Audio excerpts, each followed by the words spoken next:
게 바로 그 직거래죠. 네, 그렇습니다. 지금 보시면은 부동산 그 명의인, 그다음에 그 부동산 권리 분석을 정확히 하시면요, 법률적 관계라든지, 그러니까 소유자라든지, 소유권 위의 권리 관계라든지, 아니면 물리적으로, 법률적으로는 등기부등본을 통해서 할 수 있고요. 그다음에 이제 그 물리적으로 내가 눈으로 확인해서 어떤 하자가 있는지 볼 수 있는데요. 지금 뭐 보시면은 당사자 간의 거래, 말하자면 전세계약 가능합니다.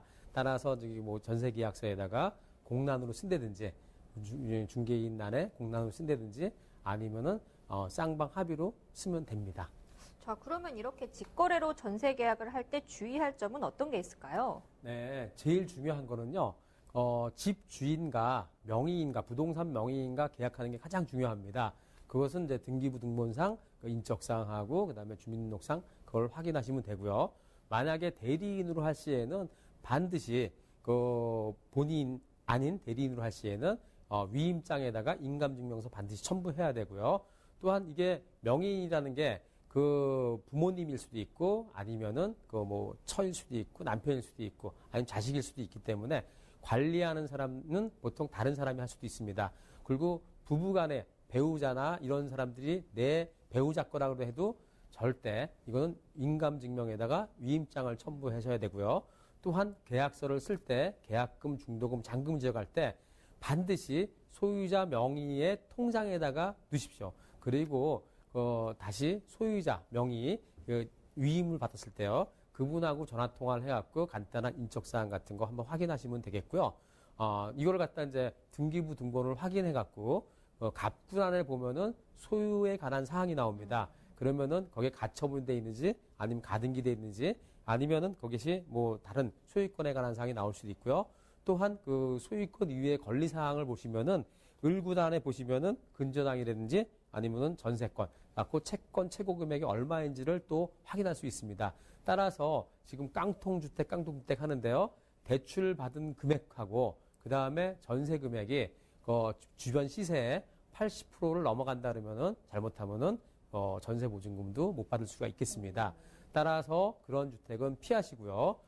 또한 이제 그 특약사항 같은 경우에 만약에 그 잔금 기간을 갖다 뭐 앞당길 수 있다든지 그러면 내가 이사하는데 그걸 좀 그러니까 내 입장에서 할 수 있고요.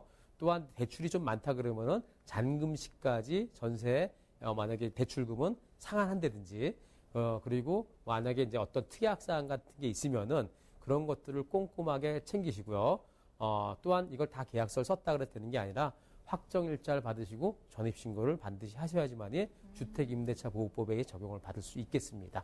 굉장히 복잡한 것 같은데 그러면 이런 사항을 이제 꼼꼼히 다 확인하는 게 가장 중요하겠지만 그래도 이왕이면 공인중개인분과 이렇게 함께 계약을 하는 게 좀 더 안전할 수 있겠네요. 그게 가장 안전하다고 볼 수 있는 게요. 지금 공인중개사는 그 하자에 대한 보증보험을 가입해서 만약에 어떤 하자가 생겼을 때 그거에 대해서 1억 원에 대한 배상 책임이 있습니다.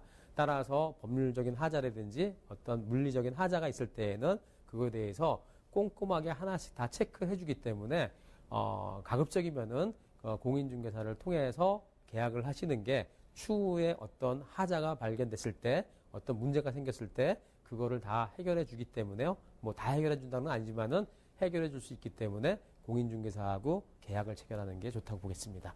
그런데 많은 분들이 이렇게 또 직거래를 하시는 이유가 물론 뭐 공인중개인과의 이런 문제도 있겠지만 또 공인중개로 수수료를 좀 아끼시려고 하는 분들이 많은 것 같아요. 요즘 뭐 전셋값도 비싸고 하니까 어떤 비용이라도 좀 아껴보려고 이렇게 직거래를 하시는 것 같은데 이런 면에 대해서는 어떻게 생각하십니까? 네, 지금 어떻게 보면요 전세 계약 같은 경우에도 2년에 한 번일 수도 있고 아니면은 평생에 한 번일 수도 있습니다. 근데 그거를 갖다 그 적은 금액이 아닙니다.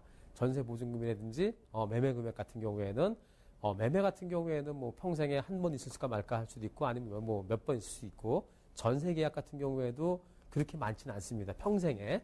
그러면은 그 평생에 몇 번 있을까 말까 하는 거를 잘못해서 그거를 갖다 만약에 그 쌈짓돈 같은 그 큰 돈을 갖다 날린다 그랬을 때에는 제가 봤을 때는 지금 수수료가 많은 것도 아닙니다.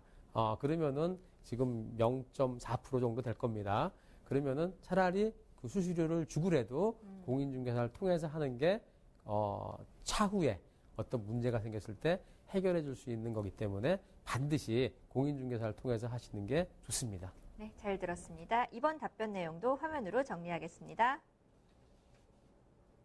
네, 직거래로 전세 계약이 가능한가요? 라는 사연이었습니다. 우선 부동산 권리관계 분석 같은 것들을 정확히 하신다면 직거래